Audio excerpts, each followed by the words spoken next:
I grew up in southern Louisiana, near Texas, in a typical American household. My parents were blue-collar, steady, hard-working people. We went to church often because we were Southern Baptist. Sundays were for service, and many Wednesdays were for Bible study.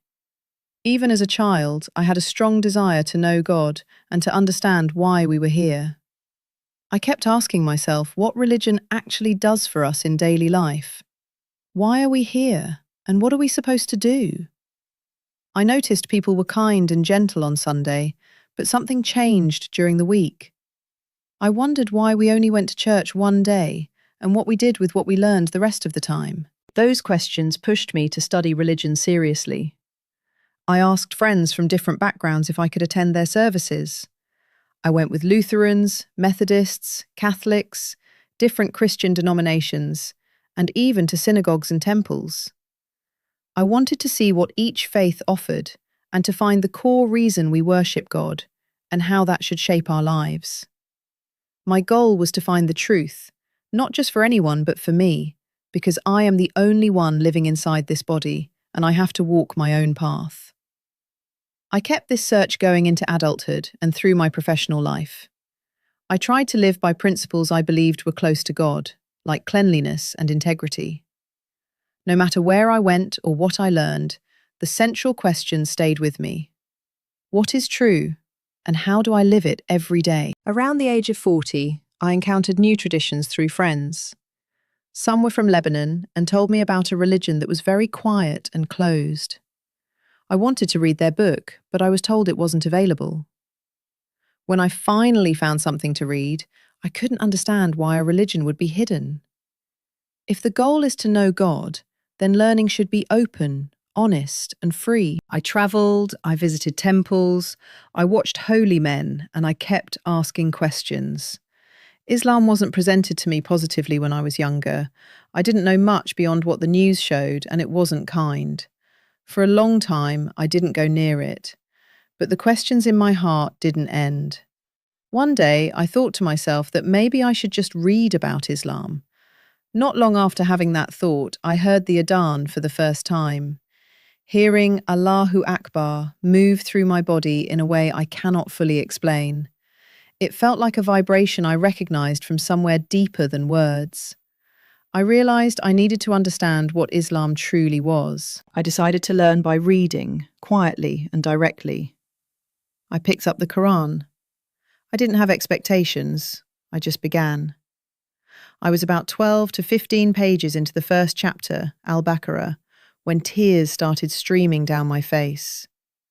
In that moment, I realized I had always been Muslim in my heart.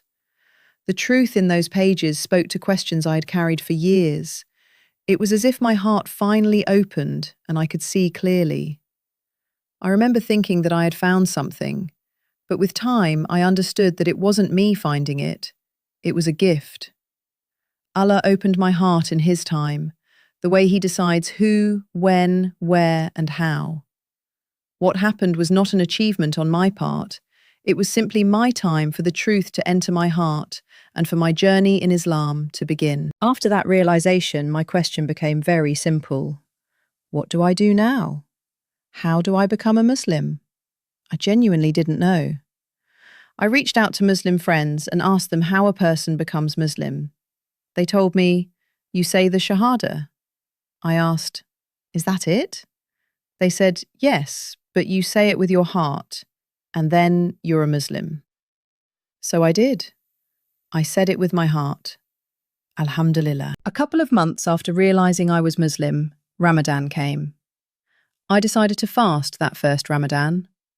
I had never fasted in my life, so the first 4 or 5 days were difficult. I had headaches and my body was adjusting. I didn't know that I needed to drink a lot of water at night, and I felt the effects of dehydration. A friend told me to drink plenty of water after sunset, and once I did that, those symptoms disappeared. Then the days began to feel precious in a way I had never experienced before. I understood that fasting is not only about staying away from food and drink, it shifts the focus from physical desires to spiritual needs. It opens your heart to the reality of hunger, to people who have less, and it invites you to give and to be part of a larger community that cares for one another. During that Ramadan, I read the Quran more and felt like I had entered a special space. My usual wants and desires felt quieter. Later, I learned that Allah gives us a special ease in Ramadan, helping us control our nafs and keeping evil at a distance so we can grow. In the evenings, breaking the fast with friends and families who welcomed me was a gift. They wanted to help, to feed me, to make me feel included. That togetherness taught me as much as the fasting itself. Prayer became the center of my life. I learned that the safest and most sacred place I could be in this world is with my forehead on the ground in sujud to my Lord.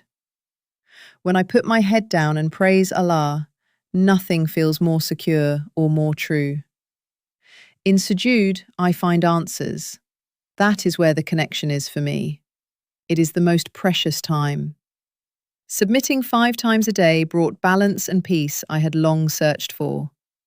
I found that consistent prayer answers questions that no book or debate could answer.